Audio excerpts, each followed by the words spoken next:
Last night I had a dream of us coming together. Last night in my dream I saw unity. I had a taste of democracy, and I felt safe. East to the west and south to the north, people were living in peace, seeing the eyes of justice everywhere. Every land was thriving with love and prosperity. And I woke up asking myself, oh, I woke up asking myself, why can't we achieve a sustainable peace? Why can't we have a sustainable future? Why can't we achieve a sustainable peace? Why can't we have a sustainable future? Why can't we?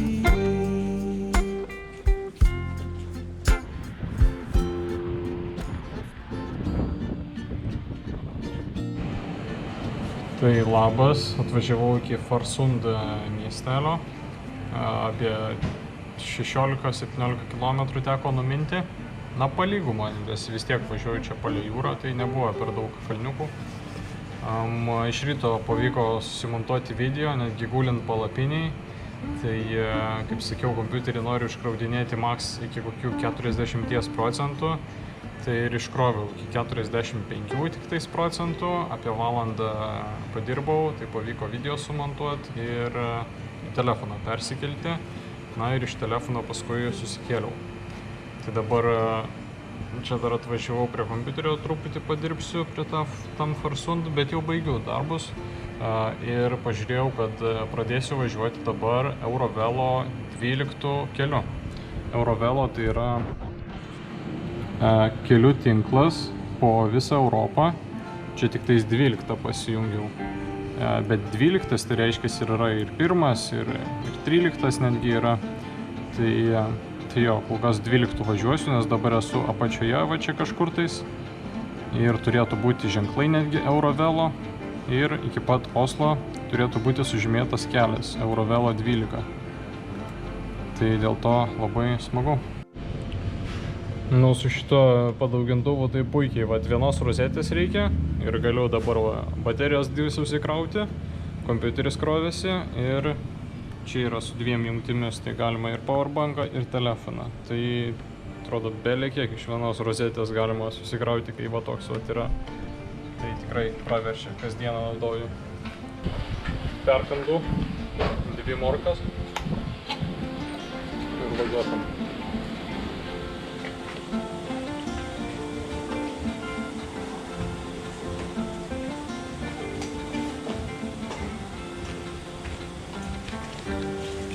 Šiandieną ir bandysiu pasiekti pačiausią Norvegijos tašką.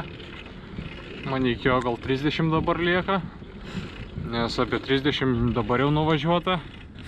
O kai ryte žiūrėjau iki to pačiausio taško, šiek tiek virš 60. Tai jau gal pusiaukelę pasiekiau čia. Dabar 2:30.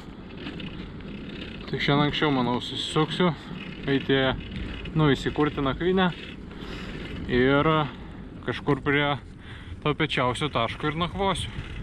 Nes ten švyturys turi būti, nebus ten per daug kaip ir gyvenamų namų. Manau, susirasiu kažkur tais vietą prie jo įsikurti. Dabar aplink tunelį apvažinėjau. Tunelis raudonai pažymėtas ant žemėlapio, tai reiškia, negalima važiuoti. Ne raudonai, o oranžiniai, tai kad tipo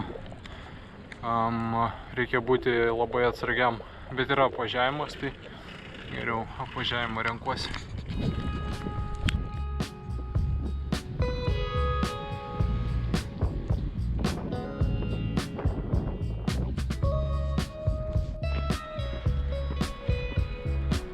Ir taip tenka kalniukus įvykdinėti ganėtinai status.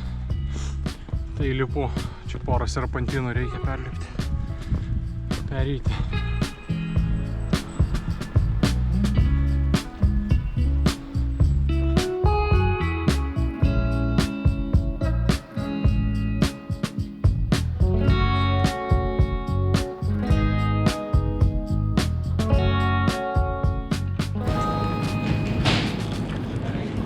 Penkios valandos, o aš dar be pietų, tai dabar tokiam Spangereid mieste ir iki piečiausio taško lieka 12 km, dabar tik 5. Čia, manau, stosiu šitam mieste, pavalgysiu. Kyvį užsukau, vienintelę parduotuvę šiandien užmačiau, kuri dirba. Tai kol kas radau visai fainą dalyką. Šokoladinis gėrimas, milteliai čia. Tai už 50%, tai 3 eurai kainuoja. Visai gerai, manau, bus, nes po truputį naudosiu, tai nebus, kad per kartą sunaudosi čia. Tai visai geras dalykas. Na ir dar paieškosiu kažką perkasti, kad nenoriu gaminti ant dujų, nes dujų jau ne per daugiausiai.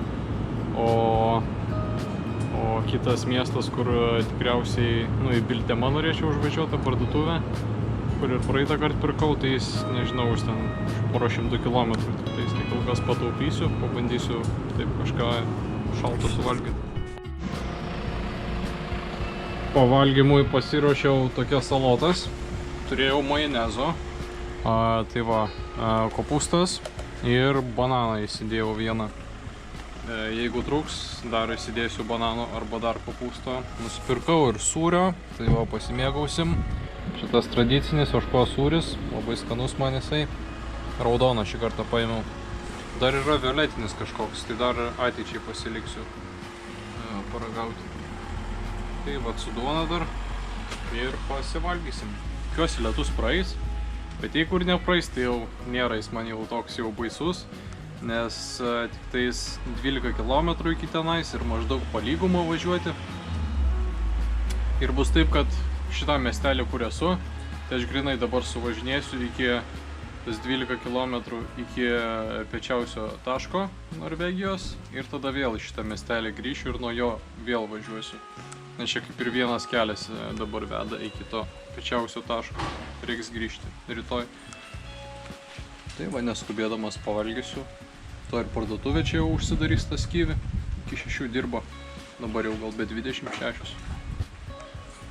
Na ir va, pažiūrim, kiek nuvažiuota, nes nuvažiuota visai nemažai. Šiandieną, kadangi video iš anksto susimontavau ryte, tai galėjau paminti dabar. Va, 55 km. Kartais per dieną nuvažiuoju tiek. O dabar tik tais va, iki pietų tokių vakarinių pavažiavau, tai visai neblogai. Va, čia savo kampelį pasidariau, nes nelabai yra kur prisėsti. Stalai ten stovi yra, bet jie tiesiog po lietum, tai ne kažką. Viduje parduotuvė to užsidarys irgi negerai. Tai va, ploščius, kilimėlis ir gera vieta čia savo. Na ką, skanauju. Ir paskui susimatom kažkur kelyje.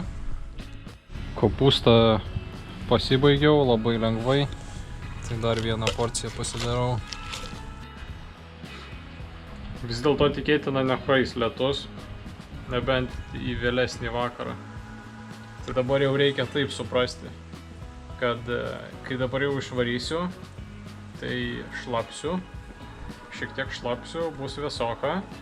Ir per lietų reiks palapinę greičiausiai pasistatyti jau.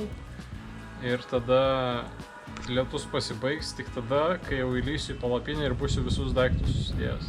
Čia dabar toksai, va, reikia tai suprasti, kai jau dabar išeisiu, tai jau prasidės ir nebus kelio atgal. Tik tais, kai susirasiu nakvynę ir pasistatysiu. Tai čia žiauriai fainas dalykas kelionėse suprasti, kad kito kelio nėra, reikia varyti ir daryti. Kol kas lietus apstojo, bet nedrįstu to labai garsiai sakyti, nes gali išgirsti lietaus dievai ir vėl man duoti lietaus. Tai po truputį tikėjai važiuojam tolyn.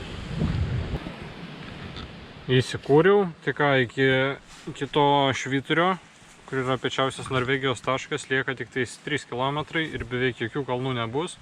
Pagrindinius tokius šiek tiek sukilimus praėjau dabar važiuodamas. Vieta nėra pati geriausia, nes prie pat kelio.